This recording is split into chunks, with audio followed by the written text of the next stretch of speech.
Teman-teman Liputan 6, saat ini perhatian masyarakat dan komunitas internasional tampaknya bergeser sedikit ke arah Afrika. Kalau sebelumnya memperhatikan dan juga membahas soal Gaza, kali ini soal Sudan. Jadi dalam 2 tahun terakhir, Sudan dilanda perang saudara. Pertempuran yang terjadi di Sudan mengakibatkan ada 40.000 kematian dan 1,2 juta warganya mengungsi. Kini pasukan RSF menguasai kota El Fasher. Jadi kota El Fasher ini adalah salah satu kota di Darfur, Sudan yang sebelumnya belum dikuasai oleh pasukan RSF ini. Jatuhnya kota El Fasher ini membuat negara Sudan terbagi atas 2 wilayah. Yang pertama adalah wilayah timur dikuasai oleh Tentara Nasional Sudan sendiri atau SAF. Kemudian di wilayah barat ini dikuasai oleh pasukan RSF. Jadi gimana awal konflik ini terjadi? Oke, kita akan bahas dulu apa yang terjadi di kota El Fasher pada tanggal 26 Oktober 2025 lalu, di mana perebutan terhadap kota El Fasher ini terjadi pada hari itu yang membuat kurang lebih 1.500 hingga 200 orang tewas. Insiden berdarah tersebut terjadi hanya dalam kurun waktu 48 jam atau kurang lebih 2 hari setelah pasukan RSF berupaya untuk merebut kota El Fasher.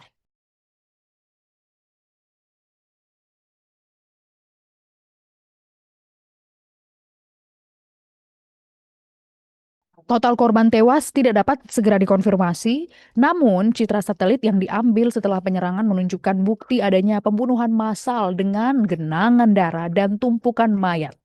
Perang yang kini melanda Sudan berakar dari perebutan kekuasaan antara dua kekuatan militer di negara Afrika itu, yakni Angkatan Bersenjata Sudan atau Sudanese Armed Forces atau SAF yang dipimpin oleh Jenderal Abdel Fattah al-Burhan dan pasukan paramiliter RSF yang dipimpin oleh Jenderal Mohamed Hamdan Dagalo atau yang disebut Hemeti. RSF dibentuk pada tahun 2013 oleh mantan Presiden Omar al-Bashir yang digulingkan pada tahun 2019 lalu untuk menumpas pemberontakan di wilayah pedalaman.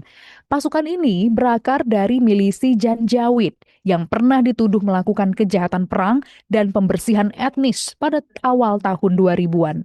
Milisi RSF juga lah yang dulu membantu tentara resmi Sudan atau SAF menggulingkan Presiden Omar al-Bashir pada tahun 2019.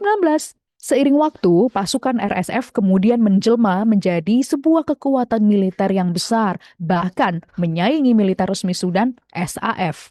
Ketegangan di antara keduanya memuncak ketika pemerintah transisi Sudan berencana mengintegrasikan pasukan RSF ke dalam SAF sebagai bagian dari perjanjian menuju pemerintahan sipil pada akhir tahun 2022. Namun, Jenderal Abdel Fattah al-Burhan atau Hemeti dari RSF menolak rencana itu karena khawatir kehilangan kekuasaan dan otonomi pasukannya. Perselisihan demi perselisihan terjadi dan kemudian berubah menjadi perang terbuka antara SAF dan RSF pada 15 April 2023 yang meletus di ibu kota Sudan, Khartoum. Kemudian dalam hitungan hari, pertempuran menyebar ke kota-kota lain seperti Darfur, Kordofan, dan wilayah lainnya. Sejak meletus, pertempuran itu sudah menewaskan puluhan ribu orang dan menyebabkan lebih dari jutaan warga Sudan mengungsi.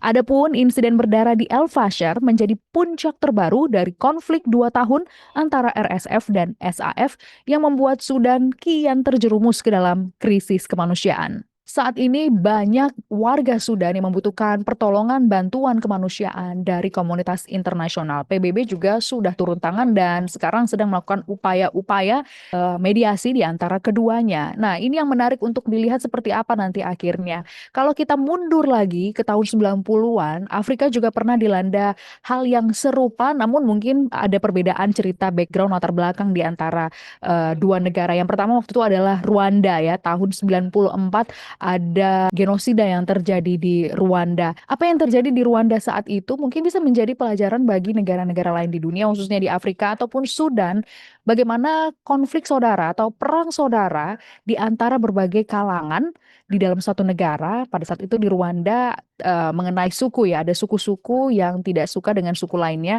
dan kali ini adalah pasukan militer ini membuat Rwanda harus jatuh ke dalam keterpurukan. Apakah Sudan akan mengikuti kisah Rwanda? Ini yang kita tunggu bersama bagaimana penyelesaiannya. Jangan lupa update story-nya hanya di channel YouTube Liputan 6 SCTV.